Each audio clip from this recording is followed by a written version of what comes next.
স্বাগত জানাচ্ছি সারা বিশ্বে ঘটে যাওয়া আলোচিত সব খবর নিয়ে ভোরের কাগজের প্রতিদিনের আয়োজনে। আর পুরো আয়োজন জুড়ে আপনাদের সাথে আছি আমি কামরুজ্জামান আরিফ। শুরুতেই থাকছে গাজা ইসরায়েল প্রসঙ্গ।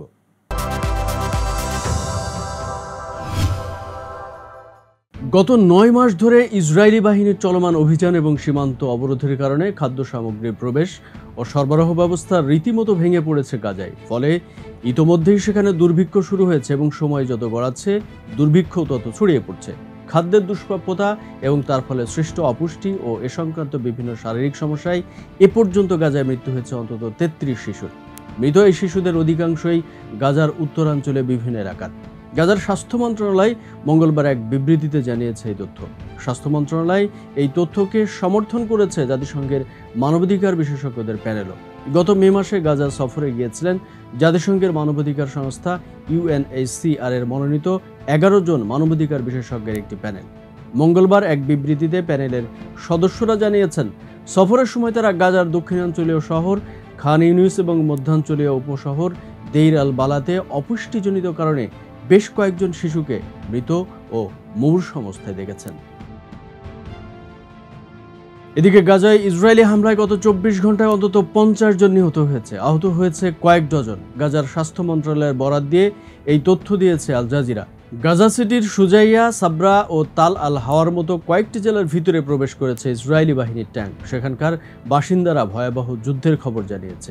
হামাসের সশস্ত্র শাখা এবং ফিলিস্তিনি ইসলামিক জিহাদ বলছে তারা তাল আল হাওয়ার ট্যাঙ্ক, বিধ্বংসী রকেট ও মর্টারের গোলায় ইসরায়েলি বাহিনীর বিরুদ্ধে লড়েছে এবং হতাহতের ঘটনা ঘটেছে। অন্যদিকে দক্ষিণ গাজার খান ইউনিসেও হামলা চালিয়েছে ইসরায়েলি বাহিনী। এতে সেখানকার আবাসন টাউনের একটি স্কুলের বাইরের তাঁবুতে আশ্রয় নেওয়া অন্তত 29 ফিলিস্তিনি নিহত হয়েছে। 10 জুলাই সেখানকার সরকারি মিডিয়া অফিস এই তথ্য নিশ্চিত করেছে। গত 4 দিনের মধ্যে 4 বার স্কুল ভবনে হামলা চালালো ইসরায়েল, যেটিকে মানুষ আশ্রয় কেন্দ্র হিসেবে ব্যবহার করছে। এর আগে খান ইউনিসের কিছু অংশ থেকে ফের ফিলিস্তিনিদের সরে যাওয়ার নির্দেশ দেয় ইসরায়েলি বাহিনী। এমন পরিস্থিতিতে জাতিসংঘের মানবাধিকার বিশ্লেষকরা বলছেন গাজার জনগণের উপর দুর্ভিক্ষ চাপিয়ে দিচ্ছে ইসরায়েল, ফলে না খেয়ে মারা যাচ্ছে শিশুরা। এদিকে লেবাননের সশস্ত্র গোষ্ঠী হিজবুল্লাহর মহাসচিব সৈয়দ হাসান নাসরুল্লাহ বলেছে তার সংগঠন ফিলিস্তিনি জনগণের প্রতি সমর্থন দেওয়া থেকে কখনোই পিছু হটবে না, বরং ইসরায়েলের বর্বর আগ্রাসন ও গণহত্যার বিরুদ্ধে প্রতিশোধমূলক হামলা অব্যাহত রাখবে। তিনি সুস্পষ্ট করে বলেন যে যতক্ষণ পর্যন্ত কাঙ্ক্ষিত লক্ষ্য অর্জিত না হবে ততক্ষণ ইসরায়েলি বিরোধী এই লড়াই চলবে। মঙ্গলবার লেবাননের রাজধানী বৈরুতের দাহিয়া এলাকার সাইয়েদ আর সোহাদা কমপ্লেক্সে দেওয়া এক ভাষণে হাসান নাসরুল্লাহ ইসরায়েল বিরোধী লড়াই অব্যাহত রাখার এই অঙ্গীকার ব্যক্ত করেন। এ সময় হাসান হিজবুল্লাহর প্রধান বলেন, গত 8 অক্টোবর থেকে হিজবুল্লাহ যোদ্ধারা ইসরায়েলের বিরুদ্ধে যে লড়াই শুরু করেছে তার কাঙ্ক্ষিত লক্ষ্য অর্জিত না হওয়া পর্যন্ত এই লড়াই বন্ধ হবে না। এদিকে ফিলিস্তিনের অধিকৃত পশ্চিম তীরে ইহুদি বসতি সম্প্রসারণের নিন্দা করেছেন ইসরায়েলের সামরিক বাহিনীর একজন জেনারেল। একই সঙ্গে এই অঞ্চলে বসতি স্থাপনকারীদের সহিংসতার সমালোচনাও করেছেন তিনি।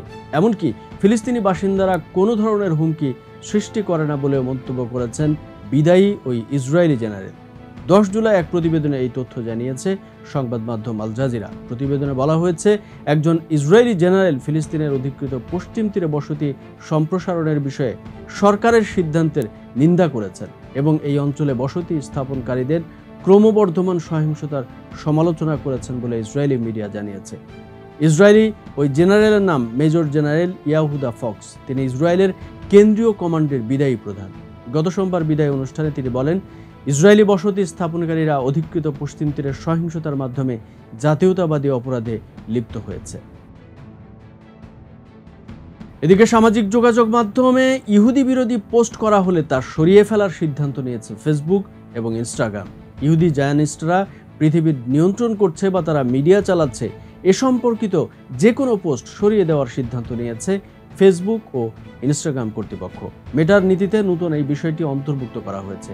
10 জুলাই মেটা জানিয়েছে যে সব পোস্টের মাধ্যমে ইহুদি জায়নিস্ট বলে আখ্যা দেওয়া হবে এবং তাদের ক্ষতির চেষ্টা করা হবে সেগুলো সরিয়ে দেওয়া হবে। এক ব্লগ পোস্টে মেটা জানিয়েছে জায়নিস্টদের অমানবিক বলে আখ্যা দেওয়া, তাদের ক্ষতির আহ্বান অথবা অস্তিত্বের অস্বীকারমূলক পোস্ট সরিয়ে দেওয়া হবে। ঘৃণা ছড়ানোর ক্ষেত্রে মেটার যে নীতি রয়েছে তার অংশ হিসেবেই এই পদক্ষেপ নেওয়া হয়েছে। মূলত জায়নিস্টদের আক্রমণ করা হয় এমন যে কোনো পোস্ট সরিয়ে নেবে মেটা। অ্যান্টিসেমিটিক বক্তব্য যেমন তারা পৃথিবী বা মিডিয়া নিয়ন্ত্রণ করছে, এই ধরনের বক্তব্য সরিয়ে ফেলবে তারা। এবারে দৃষ্টি ফেরাবো রাশিয়া ইউক্রেন প্রসঙ্গে। ওয়াশিংটনে শুরু হয়েছে ন্যাটোর অধিবেশন। সেখানে ইউক্রেনকে রাশিয়ার হামলা থেকে বাঁচাতে আরও আকাশ হামলা প্রতিরক্ষা ব্যবস্থা দেওয়ার ঘোষণা দিয়েছে মার্কিন প্রেসিডেন্ট জো বাইডেন। জবাবে তাকে ধন্যবাদ জানিয়েছেন ইউক্রেনের প্রেসিডেন্ট ভলোদিমির জেলেনস্কি। তার বক্তৃতায় একটি উল্লেখযোগ্য বিষয়ের কথা বলেছেন তিনি। জানিয়েছেন রাশিয়াকে রুখতে ইউক্রেনকে আরও এয়ার ডিফেন্স সিস্টেম দেওয়া হবে। অতীতে এই সিস্টেম ইউক্রেনকে রাশিয়ার আক্রমণের হাত থেকে রক্ষা করেছে।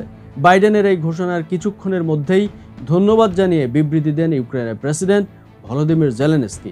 তবে একই সঙ্গে তার আবেদন যুক্তরাষ্ট্রসহ পশ্চিমা দেশগুলোকে এই সিস্টেমে দ্রুত দিতে হবে। রাশিয়াকে ঠেকাতে আরও সাহায্য প্রয়োজন ইউক্রেনের। একই সঙ্গে জেলেনস্কি আবেদন করেছেন যুক্তরাষ্ট্রের প্রেসিডেন্ট নির্বাচনের আগেই যেন এই প্রতিরক্ষা ব্যবস্থা ইউক্রেনের হাতে তুলে দেওয়া হয়। এই প্রস্তাবে একমত হওয়ার জন্য শুধু যুক্তরাষ্ট্র নয়, সঙ্গে জার্মানি, রোমানিয়া, ইতালি ও নেদারল্যান্ডসকেও ধন্যবাদ জানিয়েছেন তিনি। এদিকে রাশিয়ার প্রয়াত বিরোধী নেতা অ্যালেক্সি নাভালিনির স্ত্রীকে গ্রেপ্তারের নির্দেশ দেওয়া হয়েছে। চরমপন্থার অভিযোগে তার বিরুদ্ধে এই নির্দেশ দেয় রাশিয়ান আদালত। 10 জুলাই এক প্রতিবেদনে যুক্তরাজ্যের সংবাদ মাধ্যম রয়টার্স এই তথ্য জানিয়েছে। প্রতিবেদনে বলা হয়, ইউলিয়া নাভালিনা এখন রাশিয়ার বাইরে অবস্থান করছে। রুশ আদালতে তার বিরুদ্ধে একটি চরমপন্থী সংগঠনে যোগ দেওয়ার অভিযোগ আনা হয়েছে।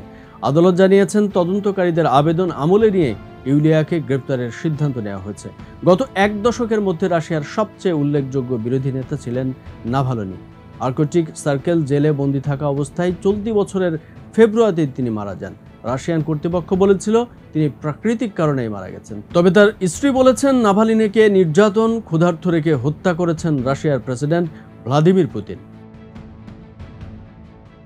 দর্শক, এবারে নজর দেব প্রতিবেশী দেশ ভারতের দিকে। ভারতে ভয়াবহ সড়ক দুর্ঘটনায় কমপক্ষে 18 জন নিহত হয়েছে।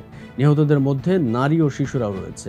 আহত হয়েছে আরও 19 জন। দেশটির উত্তরপ্রদেশের লখনৌ আগ্রা এক্সপ্রেসওয়েতে ডাবল ডেকার বাসের সঙ্গে দুধের ট্যাঙ্কারের সংঘর্ষে হতাহতের এই ঘটনা ঘটে। 10 জুলাই এক প্রতিবেদনে এই তথ্য জানিয়েছে ভারতীয় সংবাদ মাধ্যম এনডিটিভি। প্রতিবেদনে বলা হয়েছে, উত্তরপ্রদেশের উন্নাওতে দুধ বহনকারী ট্যাঙ্কারের সাথে ডাবল ডেকার বাসের সংঘর্ষে কমপক্ষে 18 জন নিহত এবং 19 জন আহত হয়েছে। দুর্ঘটনায় নিহতদের মধ্যে 3 জন নারী ও 1 জন শিশু রয়েছে বলে পুলিশ জানিয়েছে। ডাবল ডেকার বাসটি বিহার রাজ্যের সীতামারহি থেকে দিল্লির দিকে যাচ্ছিল। প্রতিমধ্যে বাসটি বুধবার ভোরে লখনৌ আগ্রা এক্সপ্রেসওয়েতে পিছনে থেকে দুধের একটি ট্যাঙ্কারকে ধাক্কা দেয়। এদিকে এখন থেকে ভারতে বিবাহ বিচ্ছেদ হলে স্বামীর কাছ থেকে ভরণ পোষণ চাইতে পারেন মুসলিম নারীরা। 10 জুলাই দেশটির সুপ্রিম কোর্ট এই রায় দিয়েছে। বিচারপতি বিভি নাগারত্ন এবং বিচারপতি অগাস্টিন জর্জ মসিহের ডিভিশন বেঞ্চে এই রায় দেয়। আজ এক এই প্রতিবেদনে তথ্য জানিয়েছে হিন্দুস্তান টাইমস। আদালতের রায়ে বলা হয়, কোড অফ ক্রিমিনাল প্রসিডিউরের 125 নম্বর ধারা অনুযায়ী সাবেক স্বামীর কাছ থেকে ভরণ পোষণ চাইতে পারেন বিবাহ বিচ্ছিন্ন মুসলিম নারীরা। প্রতিবেদনে বলা হয়, তালাকের পর সাবেক স্বামীর প্রতি ভরণ পোষণের দাবি জানিয়ে নিম্ন আদালতে মামলা করেন এক মুসলিম নারী। এর ফলে তেলেঙ্গানা হাইকোর্টের রায়ে অন্তর্বর্তীকালীন ভরণ পোষণ প্রদানের নির্দেশ দেওয়া হয়। ওই রায়ের বিরুদ্ধে শীর্ষ আদালতে মামলা করেন আব্দুস সামাদ নামে এক নারীর স্বামী। আজ তার সেই মামলা খারিজ করে দিয়েছে সুপ্রিম কোর্ট।